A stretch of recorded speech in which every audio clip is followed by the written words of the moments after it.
Bonjour à tous. Dans cette vidéo, je vais vous montrer comment fabriquer un appareil utile qui vous aidera en cas de coupure de courant. La première chose dont vous aurez besoin, c'est d'un inverseur de source automatique de la marque Geia, ensuite d'un relais de contrôle de tension. D'ailleurs, je fabrique ces appareils sur commande, donc si quelqu'un en a besoin, vous pouvez écrire dans les commentaires ou me contacter sur Telegram. Il vous faudra aussi un disjoncteur automatique ainsi que deux voyants lumineux, un vert et un rouge. Pour le branchement, il vous faudra également une prise et une fiche utilisée pour les rallonges. Nous allons installer tout cela dans un boîtier pour 8 modules. Dans la vidéo, je montre en détail comment fabriquer cet appareil, mais si vous n'y arrivez pas, vous pouvez m'en commander un déjà prêt. On dévisse les deux vis et on enlève le couvercle, puis il faut percer 3 trous de 20 cm de diamètre dans le boîtier. Dans la partie inférieure, on perce 2 trous et un en haut.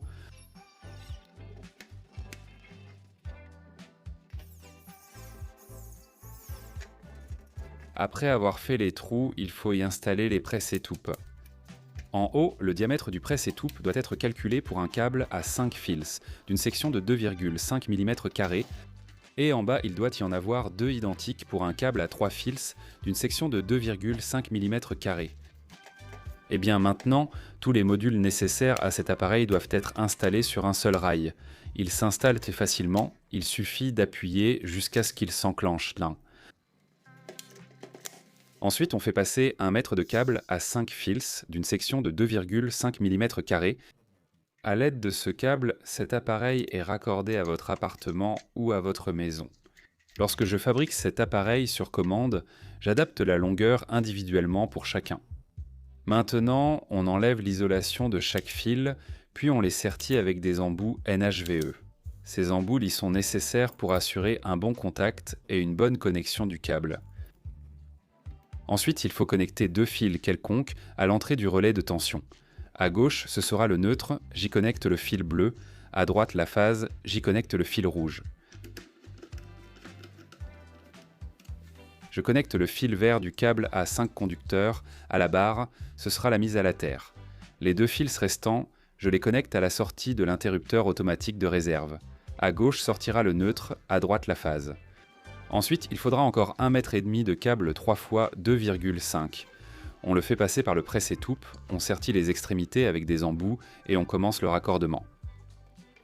Un conducteur jaune est connecté à la barre de mise à la terre. Au conducteur bleu, il faut ajouter encore un morceau de fil et les sertir ensemble avec un embout double.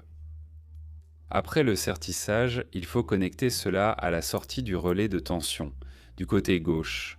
Du côté droit, il suffit de connecter deux morceaux de fil sertis. Le troisième conducteur du câble que nous avons amené n'est pas relié à cela.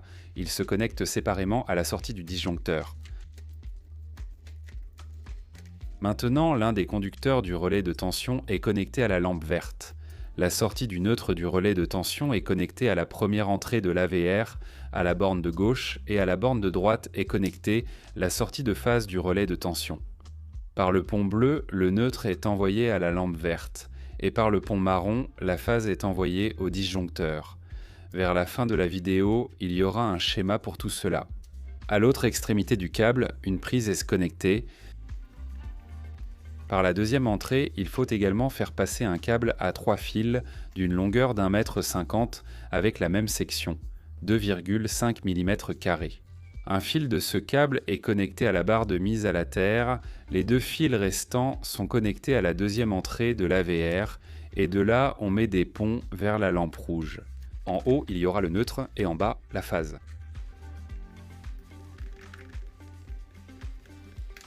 À l'autre extrémité du câble, nous branchons une fiche et à cette étape, notre appareil est presque terminé.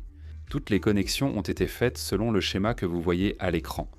Sur le couvercle, j'ai inscrit des indications près de chaque module pour que tout soit clair sur le fonctionnement.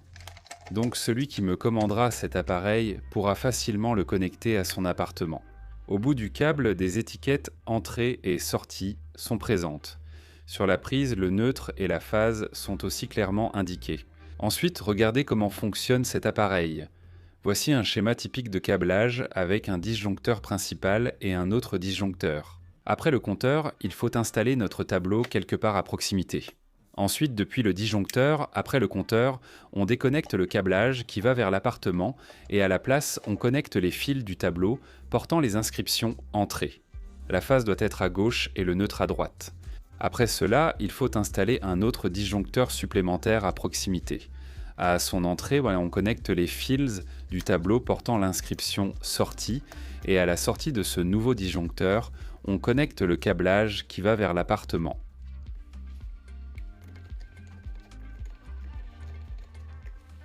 Voilà à quoi cela doit ressembler. Maintenant, regardez comment cela fonctionne. Pour plus de clarté, nous branchons une ampoule dans la prise et nous allumons le disjoncteur principal dans le tableau. Le relais de tension s'active alors et commence à compter le temps que vous avez programmé.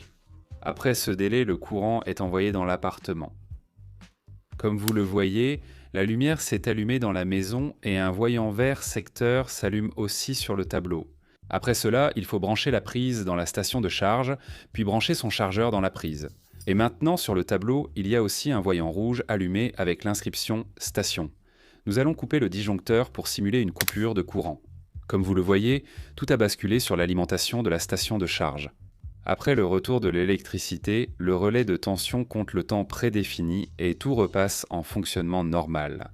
Quant au secteur, lorsqu'il essaie couper, le voyant vert s'éteint et lorsqu'il revient, le voyant rouge se rallume, la station de charge reste allumée en permanence. Bref, tout fonctionne parfaitement. Si vous avez besoin d'un tel appareil, vous pouvez le commander chez moi. Pour cela, écrivez dans les commentaires ou contactez-moi sur Telegram. Merci à tous d'avoir regardé et à bientôt.